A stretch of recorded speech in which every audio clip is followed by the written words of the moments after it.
दोस्तों, साइकोलॉजी कहता है कि लोग आपके बारे में अच्छा सुनने पर कम यकीन करते हैं, लेकिन बुरा सुनने पर तुरंत यकीन कर लेते हैं। ऐसा संभवतः सर्वाइवल इंस्टिंक्ट के कारण होता है, जो ज्यादातर जानवरों में ज्यादा पाई जाती है। एक रिसर्च में ये साबित हुआ है कि जितनी चिंता यानी टेंशन आजकल के बच्चे दिखाते हैं, उतनी चिंता 1950 में दिमागी मरीज दिखाते थे। मनोविज्ञान के अनुसार अगर किसी पुरुष को किसी बात से तकलीफ पहुंची हो तो वो उस बात को भूल जाते हैं, लेकिन माफ नहीं करते। लेकिन अगर किसी महिला को किसी बात से तकलीफ हुई हो तो वो उसे माफ तो कर देती है, लेकिन भूलती नहीं। एक इंसान के लिए सबसे मुश्किल कामों में से एक है खुद को ये समझाना कि अब मुझे किसी की परवाह नहीं है। मनोविज्ञान कहता है कि हम जितना ज्यादा दूसरों पर खर्च करते हैं, हम उतने ही ज्यादा खुश रहते हैं।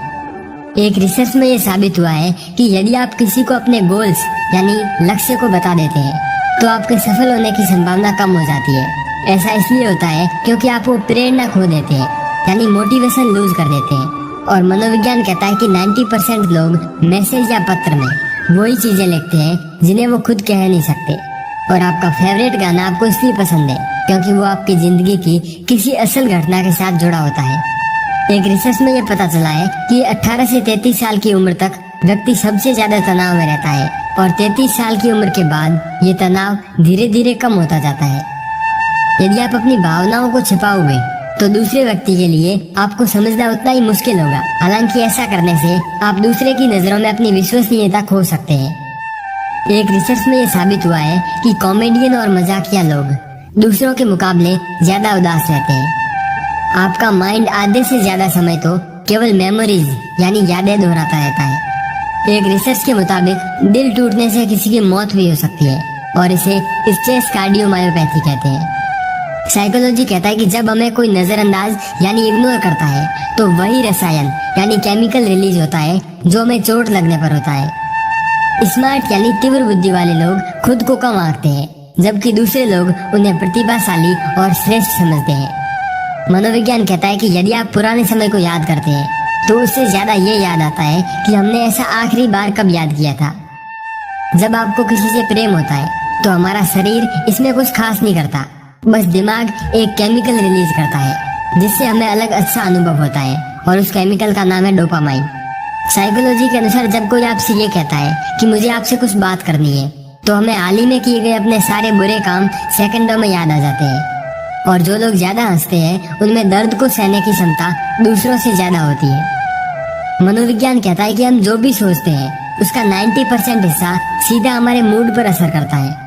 एक गलत विचार सारे मूड को खराब कर सकता है। किसी के साथ ज्यादा समय बिताने से आप उसकी आदतें अपनाने लगते हैं, इसलिए सोच समझकर दोस्त बनाएं। 90% लोगों का दिमाग ये सोचता है कि कुछ पल के लिए समय पीछे चला जाए। साइकोलॉजी कहता है कि अगर कोई बहुत नाखून चबाता है तो इसका मतलब है कि वो काफी परेशान है। दोस्तों, एक रिसर्च में ये साबित हुआ है कि एक फोन खो देने पर होने वाली चिंता उस चिंता के काफी समान होती है जब व्यक्ति अपने मौत के करीब होता है। यदि कोई व्यक्ति अपने साथ ज्यादा तकिए लेकर सोता है तो इसका मतलब है कि वो खुद को बहुत अकेला फील कर रहा है। और साइकोलॉजी कहता है कि हम दिन की बजाय रात को आसानी से रो सकते हैं। यदि आप किसी के बारे में जागते हुए भी सपने देखते हैं तो इसका मतलब है कि आप उसे बहुत मिस कर रहे हैं। दोस्तों, कोई व्यक्ति आपसे कुछ बात छुपा रहा है या नहीं, ये पता करने की एक ट्रिक है वो जिस चीज को भी छुपा रहा है उसके बारे में बात करना शुरू कर दे। ऐसा करने पर वो हड़बड़ा जाता है, आंखें चुराने लगता है, और इसी घबराहट में या तो वो चुप रहता है या फिर बोलता है, और वो भी सामान्य से तेज गति से। अगर एक व्यक्ति कम बोलता है लेकिन तेजी से बोलता है तो इसका मतलब है कि वो एक गोपनीय व्यक्तित्व वाला शख्स है जो ज्यादातर बातें अपने तक ही सीमित रखता है। अगर कोई इंसान छोटी छोटी बातों पर भी गुस्सा या चिड़चिड़ा हो जाता है तो इसका मतलब है कि उसे आपके साथ और प्यार की जरूरत है। और अगर कोई इंसान छोटी छोटी बातों पर भी रो देता है तो इसका मतलब है कि वो बहुत नरम दिल वाला इंसान है। अगर एक व्यक्ति बहुत ज्यादा सोता है तो इसका मतलब है कि वो अंदर ही अंदर घुट रहा है और किसी बात से ज्यादा दुखी है। मनोविज्ञान कहता है कि अगर कोई रो नहीं सकता तो इसका मतलब है कि वो इंसान भावनात्मक रूप से कमजोर है। रोना एक व्यक्ति को कमजोर नहीं बल्कि भावनात्मक रूप से मजबूत बनाता है। अगर कोई व्यक्ति असामान्य तरीके से खाना खाता है तो इसका मतलब है कि वो किसी बात को लेकर बहुत ज्यादा तनाव में है। लोगों की बोरिंग बातों को भी रीराइट करके उन्हें इंटरेस्टिंग बना सकता है। और मनोविज्ञान कहता है कि आप जिस तरह के गाने सुनते हैं उसी तरह से आप इस दुनिया को देखने लग जाते हैं।